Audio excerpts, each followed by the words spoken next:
This is the Big O Show. This is the Big O Show. All right. How you doing, my man? You feeling good? Doing good. Oh, how are you? Excellent. Spring game. Yep. So, at least you kind of get to watch some football now, right? Yes, absolutely. I'm looking forward to actually watching one half of real action where they'll be tackling, and then the second half will be thudding. But listen, there's a lot of people who get a chance to go out there and watch them. They just can't report on them. None of the reporters are allowed to do that kind of stuff. So, you got to go off of hearsay. I try to talk to real football people who go out there, not just fans. Whenever I give my opinions and thoughts, things that I hear from former college coaches or NFL guys or former college players. So when I talk about what's going on in camp, those are the people I talk to. But now we all get to see with our own eyes on Saturday. Yeah, and I'm sure it's all about Cam, dude. I'm yeah. sure that's what it's all about, because it's without that position, you've got no shot, whatsoever as a team. What else are you looking for?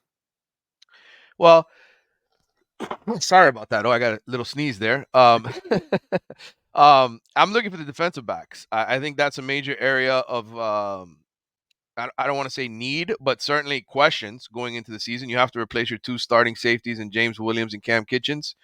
I want to see how those guys look against Cam Ward in real live action with the pressure on, so to speak, because people are watching on television. I want to see how the cornerbacks look. I know Damari Brown has been dealing with like a groin most of camp. His brother just transferred out to Florida State, prior to the spring, and how motivated is he going to be? In this thing, and I want to see who else is maybe not participating. Guys that we will see entering the transfer portal when the new transfer portal window opens on next Tuesday. So a lot for me to study from that perspective. I think the running back position is going to be real interesting to watch. Are we going to see, this kid from Bishop Gorman, Elijah Lofton? Is he going to be the real deal in the backfield? Can Miami use him in a unique role where he's more than just a tight end, but a slot receiver, a running back? Can we see him in a role maybe that we haven't seen Miami play a guy in before? So those are the things I'll be looking for. Nigel Kelly, what's the story, bro? Yeah, I think, just one of those deals where Miami went out and they got some guys in the transfer portal, Elijah Alston, who they got from Marshall, who kind of came in and became the third, defensive end. I think Miami's number 1 and 2 are basically Ruben Bain and Akeem Mazador. And I think Nigel Leak was sort of on the bubble for that number 3, number 4 spot. And, he wants to go somewhere else where he can get on the field and play more. He just has better competition in front of him, which to me, I tell Miami fans this all the time. That's a good problem to have. If some good players are leaving because they can't get on the field, then that means Mario's doing his job and he's stacking the place with talent. So I can't imagine that Jason Taylor and Mario would be okay with a kid like that leaving if they really wanted him to stay. If they really thought he was a big part of their future, he'd be there. So then I guess he's not as special as some people made him out to be then, right? Yeah, and I know this from Nigel Leak, and he's a great kid, by the way. Him and his mom, they're good people. Nigel Leak had a history of a hip injury that was pretty bad in high school. He used to run track, and I know that specifically when he was picking a college, it was going to be Oregon, because Oregon has one of the best rehab facilities for hip injuries.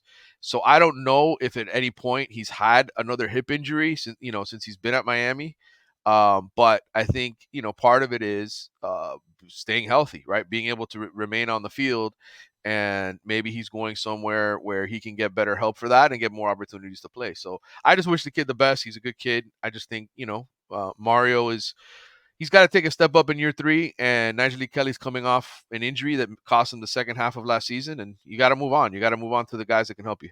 Yeah, and I'm sure after that practice, after spring here, a couple kids are going to find out, well, I'm not getting any playing time right now. I'm going to get out of here myself too. So there's probably going to be a little bit of transfer in and out, right? An ingress type of deal right now, right after all this stuff.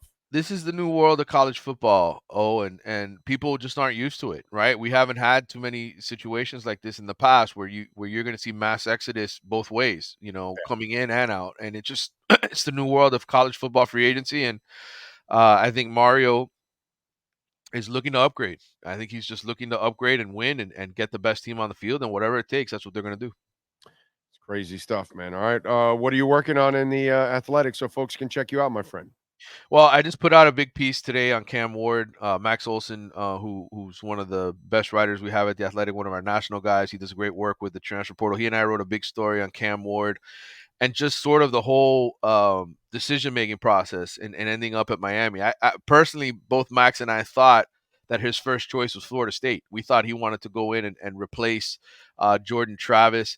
Well, what ends up happening is it worked out for Miami in the end, but essentially because he decided he was going to go to the draft, that's when FSU decided, okay, we got to pull the trigger on DJ Uiagalelei and get him to come. And then Ohio State basically moved on as well. They went out and got Will Howard.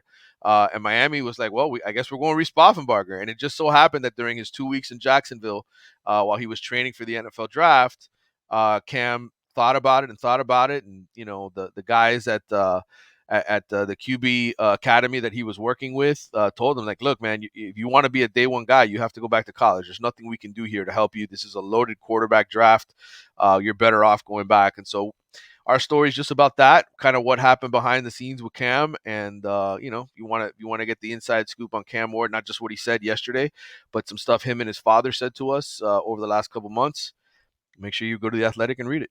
Check it out and follow him on Twitter at Manny_Navarro. Manny, as always, my brother, thank you. Have a fantastic weekend. We will catch up on Tuesday. You too, brother. Take care. Sir, there you go. Caneswear. I was just there the other day. Got myself a new Messi jersey. You can get yourself a Messi jersey. You can get anything and everything pretty much with a Canes logo on it, from sneakers, high tops, low tops, sandals, jerseys, shirts, hats, you name it, man. Pens, bracelets. I'm telling you, bar lights for your house. I mean, they got all kinds of stuff. They've got Marlins, Panthers, Dolphins, and Inter Miami along with the Canes. So go see all the folks out there. Brett, Jeff, John, all the great people out there. They know how to get it done. Caneswear.com. And by the way, if you order over $99, you will get free shipping. And online or in person, use our code BIG010. You will get 10% off. Caneswear.com.